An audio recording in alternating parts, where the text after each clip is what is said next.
Welcome to this week's edition of the Fitness Edda. I'm your host, Eric Castiglione, owner and head coach of Viking Athletics. And this week we're going to be analyzing some popular wellness and fitness trends. We're going to be looking at different practices that have infiltrated the health and wellness and fitness space. Specifically, we're going to be looking at cold plunges and contrast therapy. We're going to be diving into intermittent fasting, which segues nicely into fasted cardio. And we're going to end by talking about mouth taping and kind of breath work in general. So what I want to do for each of these is we're going to look at the claims, the supposed benefits of each one. We're going to analyze whether or not that's true. We'll talk about if it's not, where the claim came from. And kind of best practices for each for people that are interested in including this as part of their health and wellness routine. So first off, we're going to talk about cold plunging and contrast therapy. This is a very popular one now. You got companies like Ice Barrel, Ice Pod, Spartan Ice. I don't know. There's so many I can't even keep track. You've got Joe Rogan, you've got Andrew Huberman, you've got Gary Brecka, Kelly Starrett. All these big names in the fitness space are pushing this practice. There are a ton of other celebrities that I know of that have hopped on the train here. You've got Guy Fieri, you've got Bert Kreischer is a comedian that does it. Why is everybody so obsessed with cold plunging? I myself start my day with a cold plunge. I jumped on that train. The claims are that it increases your dopamine production. So while people enjoy exercise or, we want that dopamine spike, people turn to drugs, sex, alcohol, anything to give us that nice little boost that we get from dopamine. The claim is that a cold plunge will increase dopamine production. And rather than having a crash shortly thereafter, which you might get from other addictions, it's one that lasts. So this was a claim that was popularized by Dr. Andrew Huberman. He is a neuroscientist, so he knows what he's talking about in this area. That claim has been shown to be true. So you definitely do get increased dopamine production immediately following, especially once you start warming up, and it does last for several hours. So that is a mental benefit of cold plunging. Decreased inflammation. Again, inflammation was a buzzword that we talked about in our first episode. It gets thrown around a lot. When you're talking about acute inflammation, that is muscle soreness and things like that, effects that you get immediately following a training session. Systemic inflammation is the result of poor lifestyle habits, chronic stress, and that's completely different. So when we're talking about decreased inflammation, we need to specify which type of inflammation we're talking about. Yes, cold plunging can decrease your acute inflammation. For athletes that are performing again, let's say you got a baseball player that's performing, he's got games 2 nights in a row, or let's say they have a game and then a doubleheader the following day, and maybe they're a little banged up from the first game or banged up after the first game of the doubleheader, and they need to be ready to perform again that night. Cold plunging is a great way to flush out that acute inflammation and get you ready to perform again. So in that sense, in that situation, it is a great tool to have. There was some concern about, well, how do we get stronger? How do we adapt to training? We need to go through our body's natural inflammation process, so we don't want to get rid of acute inflammation. More on that when we get to muscle growth. It's not necessarily a good thing to get rid of acute inflammation. And whether or not cold plunging does that, like I said, we'll get into that in a minute. Improved recovery, again, it's a generic term. What does that mean? When you have waste products from exercising, your body clears out waste products through the respiratory system. Carbon dioxide is one byproduct. Every other byproduct from the cells on a cellular level, we're not talking about going to the bathroom, that kind of waste. From a cellular level, everything that can't be processed through the bloodstream is processed through the lymphatic system. Unlike the circulatory system, which has your heart as a pump, the lymphatic system functions based on movement. So if I move, this is why we say that motion is lotion, and doing the exercise that made you sore in the first place is one of the best ways to flush out that soreness. You're pumping the lymphatic system that way.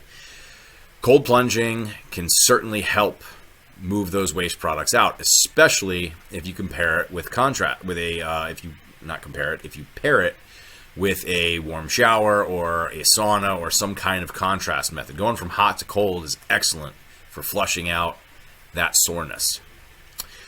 So in that context, yes, it can help improve your recovery. When we talk about muscle growth, again, inflammation is part of this process, acute inflammation. The concern was if you are freezing the area, you are preventing blood flow and you're preventing the body from naturally recovering. It's the same reason why I'm blanking on the scientist's name, but the guy that came up with the RICE protocol, rest, ice, compress, elevate, has actually gone back on that and does not believe in ice anymore. Icing prevents the body from naturally recovering, so he doesn't advocate for it. And yet now, we're talking about submerging the whole body into an ice bath. So what's the deal here? The most recent study that I saw was a meta-analysis, and I suppose I should do an episode on the different types of studies that people do. But what a meta-analysis does is it looks at every study that's been done. It compiles all of the data and all of the results from every study that it can find within certain criteria, and it compiles that and gives the overwhelming conclusion based on the preponderance of the evidence. So it's very easy to find one study or another that backs up your point of view. When you look at all the studies and what they trend towards as a conclusion, you're more likely to get a better result. That's what a meta-analysis does. Where cold plunging caused problems and blunted muscle growth was when it was a single limb that was submerged. So what comes to mind is when I sprained my ankle in high school, I got to submerge just my foot and ankle in an ice bath or a whirlpool bath, and looked like a raw piece of chicken by the time I was done. But that can prevent muscle growth. So if you're only submerging a single body part, you run the risk of blunting your body's response for muscle growth. As far as full body cold plunging is concerned, there was no difference between that and the placebo, which is no cold plunging. So it doesn't increase muscle growth, but it doesn't blunt it either. There is some preliminary evidence to show that doing a cold plunge immediately following an aerobic session could enhance the benefits of the aerobic session. It may actually improve your body's ability to process oxygen. Again, that's preliminary. I'd be curious to see what happens as they delve more into that, but it's potentially a promising conclusion. So for these first few benefits, there is absolutely no reason to do a 37-degree cold plunge. You get the benefits in anything under 60-degree water. If you want to be hardcore and go super cold, more power to you. You're just building your body's toughness.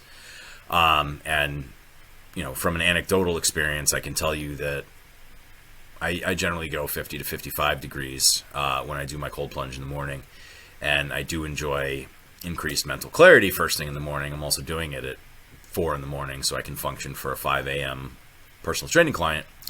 One thing that I've noticed anecdotally is it does make you a little bit more resilient to colder temperatures. So it makes sense if you think about it. Typically in the fall, when we're coming off the summer and we're looking at 40-degree temperatures, 50-degree temperatures, people are freezing. You know, we're used to 70-degree temperatures, and the body adapts to that.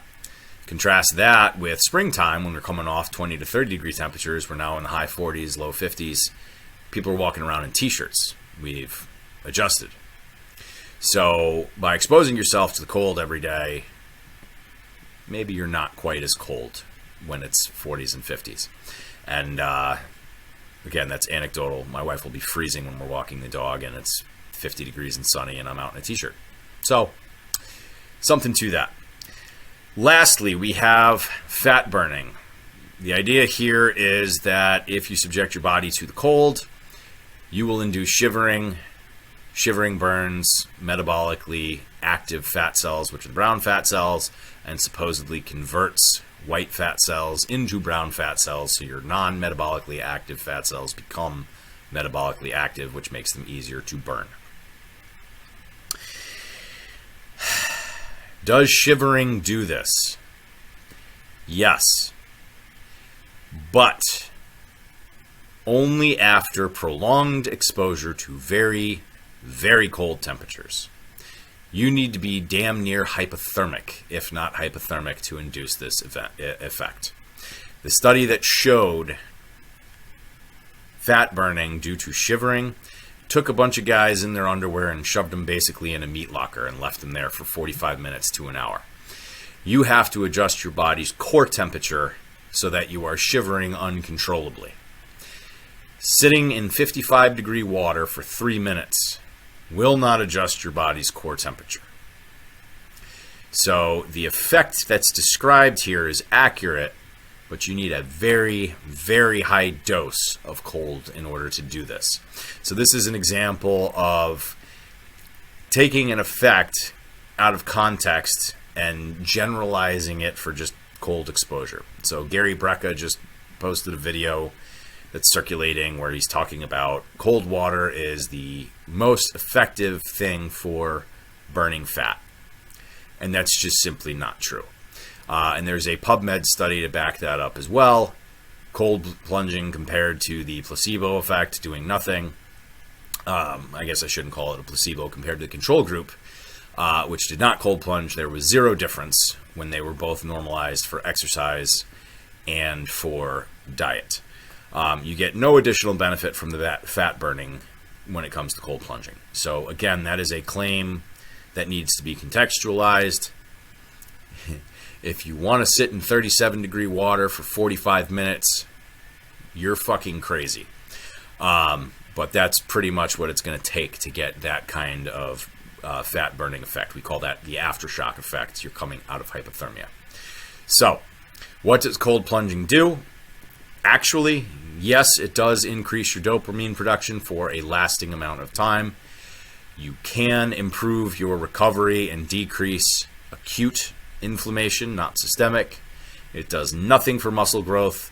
Full body cold plunging does not inhibit muscle growth, and it does nothing for fat burning, unless you're in for prolonged exposure at very cold temperatures. Moving on. Intermittent fasting.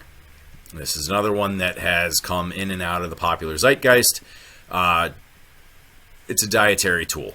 Basically, I have my feeding window, and then I have my fasting window. So popular protocols include a 4-hour feeding window and fasting for 20 hours, 16 hours of fasting for an 8-hour feeding window, and then there's one called Eat, Stop, Eat, where it's I eat for 24 hours, I fast completely the next day, back and forth.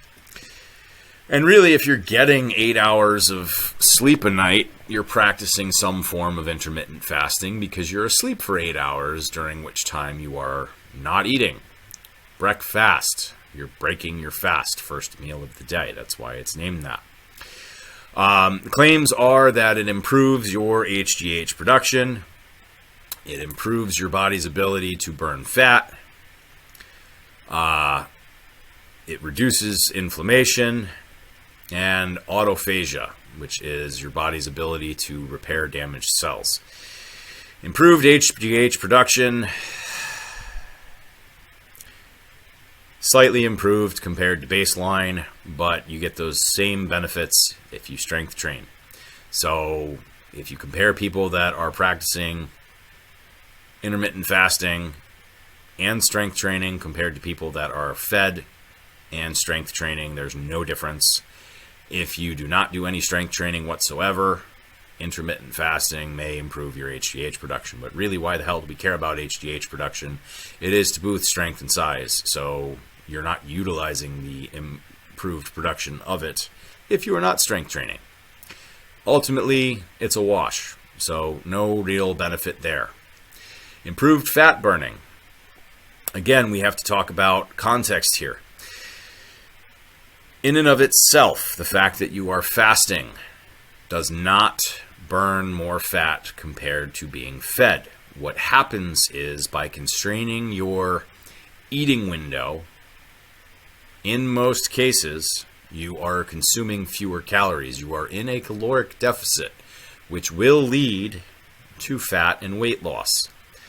When it comes to making sure that you're burning fat, rather than consuming some muscle, we need to make sure that your protein is high enough, and we need to make sure that you're doing some strength training. It's Friday, November 3rd today, and I will be posting a shout out for one of our clients that just went under a 6 weeks of nutrition coaching.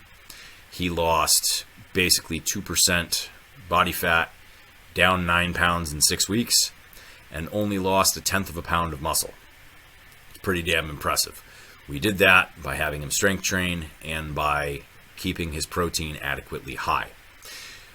So compared to other diets where calories, you're in a caloric deficit and protein is normalized, there is really no difference between intermittent fasting and low carb or low fat or keto or any of those diets where you are normalizing calories and normalizing protein. So will it help you burn fat? Yes, if you are still in a caloric deficit. So it's not the intermittent fasting itself that does it. It is the fact that you are in a deficit. If you don't eat all day, and then the only thing you're doing is crushing a meat lover's pizza that night, you are probably not in a caloric deficit. You may be practicing intermittent fasting, but that's not going to help you lose any weight. Reduced inflammation. Again, the theory here is that if I'm eating all the time, my body never has a chance to reset. The inflammation being spoken of here is chronic inflammation. It's a complicated subject, really ties into your gut microbiome and what you're able to eat. If you are constantly in a caloric surplus and you are eating foods with a ton of artificial ingredients, you are more likely to have chronic inflammation. Intermittent fasting here, again, you're less likely to eat quite as much. So again, you can reduce chronic inflammation by being in caloric deficit here. It is an effect of the caloric deficit, which is an effect of the intermittent fasting. So it is not the fasting itself that can reduce inflammation, it is the caloric deficit. And this is a tool to get there. Autophagia is self-repair of the cells. And once again, when we talked about the cold plunge and shivering, burning brown fat, you needed very cold for a long duration. Autophagia improves in a medically controlled fast, which is 72 hours with intravenous feeding and monitoring done under medical guidance. You are not going to improve autophagia with a 16-hour fast.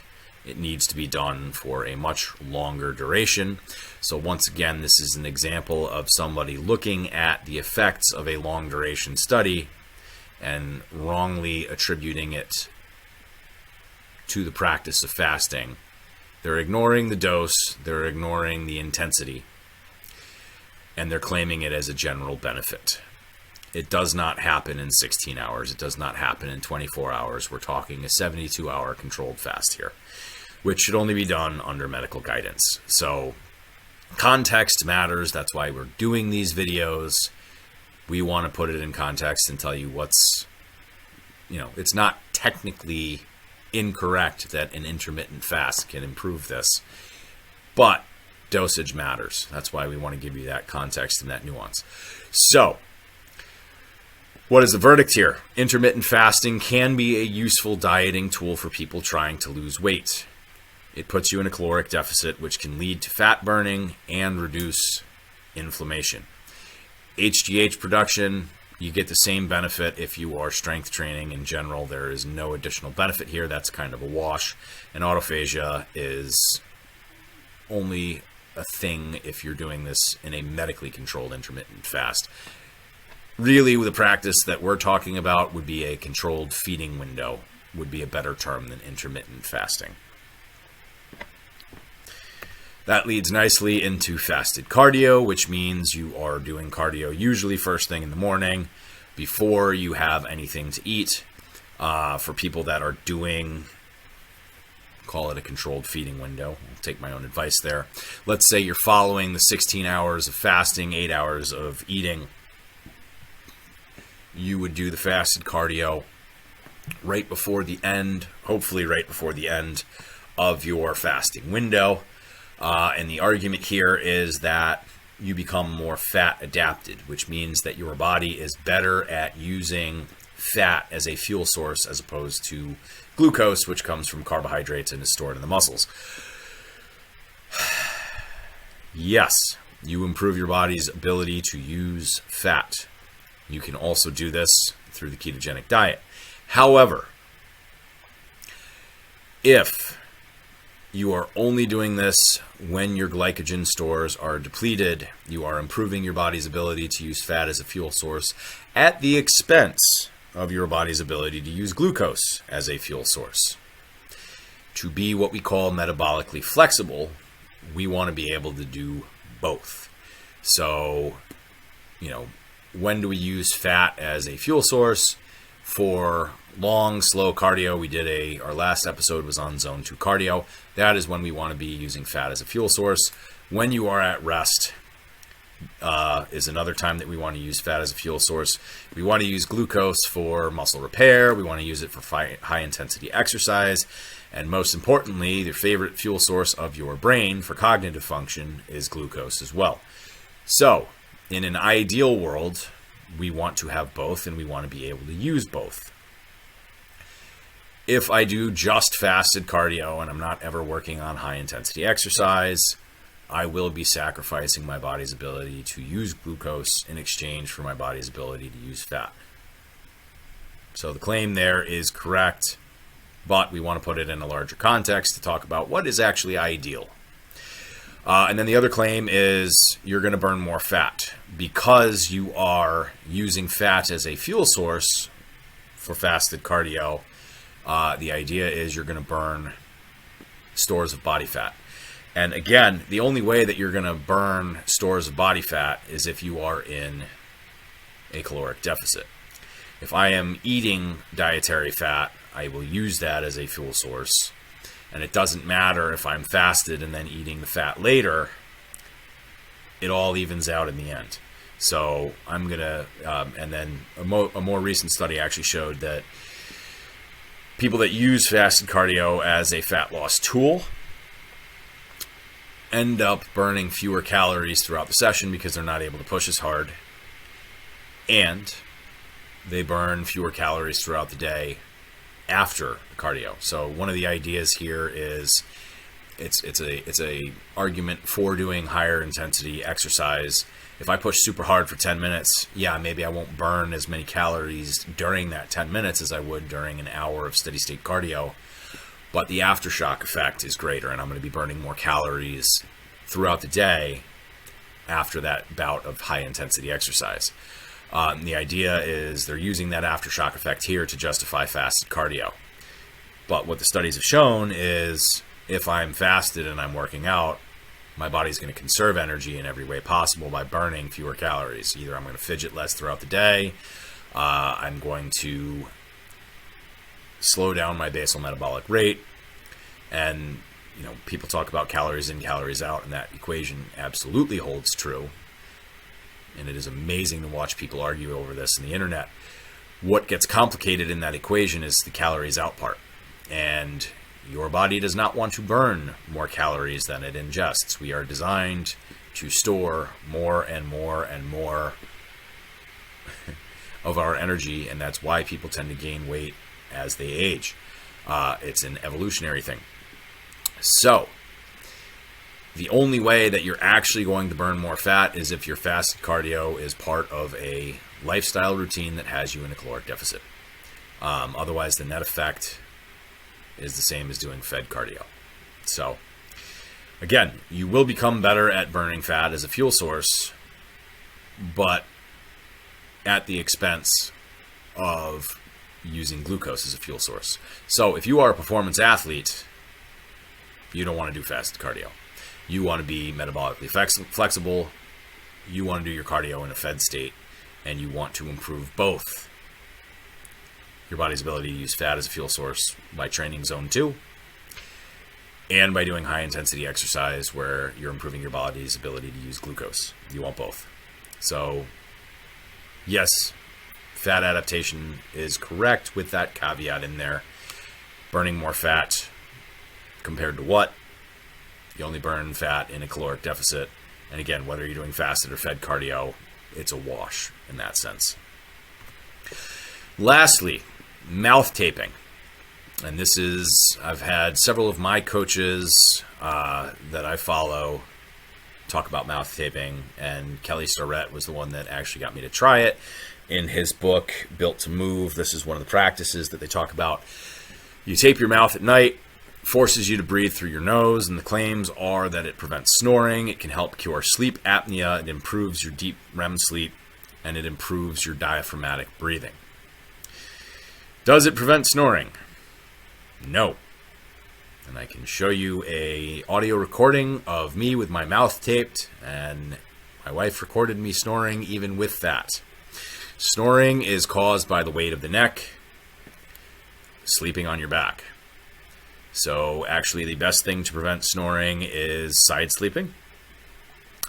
And if you're an athlete or a heavier person and the weight of your neck is more than, greater than average, you're bigger than someone your typical height, you're likely going to snore. Not much you can do about that other than hopefully sleeping on your side. If you sleep on your back, that's probably going to happen. Curing sleep apnea. Again, sleep apnea is when you stop breathing. It is the weight of your chest being too much for your diaphragm, so your diaphragm stops working, and you basically go in and out of breathing. What most people do for sleep apnea is the CPAP machine, which gets as much oxygen into your body as possible. Which begs the question, if I'm trying to get as much oxygen as possible, can I do that through my mouth alone? No, you cannot. So it's actually going to have the opposite effect and make it more likely that you're getting less oxygen only by breathing through your nose. When we sleep, we want to have as much oxygen as possible. Your sleep cycles are 90 minutes. And the vast majority of that is non-REM sleep. You're using oxygen to help your body recover. REM sleep is a very small portion of that 90-minute sleep cycle. And that is when your brain is sorting through and processing all the information that you've gathered through that day. Your body is basically paralyzed during REM sleep except for your diaphragm and the back of your eyelids, which is the only things that are moving. Your breathing and your eyelids, which is why we call it rapid eye movement. And again, that's important for mental function. And you go through 5 to 6 of these 90-minute sleep cycles every night. When you have gotten through your REM sleep, only at that point does your body actually start dreaming, or your brain starts dreaming. So does it improve REM sleep? Not really. You can't go through REM sleep until you've gone through non-REM sleep. And if you're inhibiting your body's ability to take in oxygen, which is used in non-REM sleep, you're less likely to get through to REM sleep. So, doesn't really help cure sleep apnea. Arguably, it could make it worse. And it's not going to improve your REM sleep because we want more oxygen. On the flip side, one of the other practices that we see is the nasal strips, which expand your nose. those will absolutely help because, again, you're expanding an intake for more oxygen to get into your system. So it doesn't really matter if you're breathing through your nose or your mouth when you're sleeping. Ideally, we want both. We just want to get as much oxygen as possible, which, again, that's why people use the CPAP machines. Improving diaphragmatic breathing. By forcing yourself to breathe through your nose, yes, you will improve diaphragmatic breathing. The problem here is, again, we want as much oxygen as possible. So the time to work on diaphragmatic breathing is not when we are sleeping. So what is the verdict here with mouth taping? If you want to use it as a tool to improve your diaphragmatic breathing, do it during zone 2 cardio. Tape your mouth, force yourself to breathe through your nose. That will damn well assure that you are in zone 2 because you have to breathe through your nose. Or if you're sitting at your desk during your day and you're just trying to be aware of your posture and your breathing and working on, taking full breaths then, if you don't have to talk to people during the course of the day and you're not on Zoom calls or recording things and you can get away with it, that would be a good time to do it. So, does it prevent snoring? No. Will it cure sleep apnea? No. Will it improve REM sleep? No. Will it improve diaphragmatic breathing? Yes. But we don't want to do it overnight. We want as much oxygen as possible overnight. So, nasal strips are great. Mouth breathing should be used during zone 2 cardio or just randomly throughout the day when you're just sitting still and you don't want to be a mouth breather. So this is an example of something that actually does work for one of the claims, but again, we need to provide that context of when we want to use it. So, went a little long this time, but I hope that this was informative for everyone. And, we see these trends in the popular zeitgeist,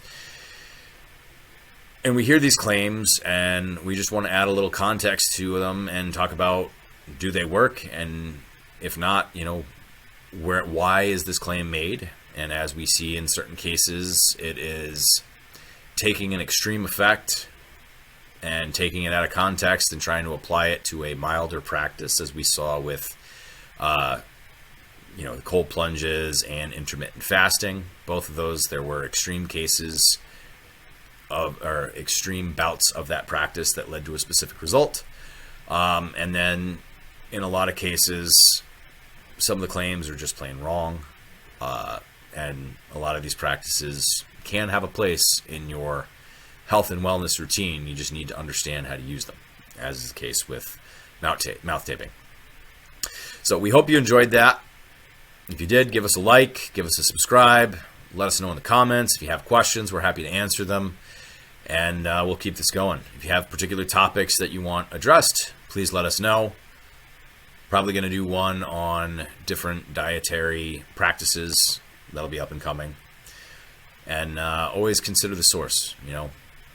Again, with cold plunging, Andrew Huberman is a neuroscientist, so he's able to speak to this from a neurological perspective with dopamine.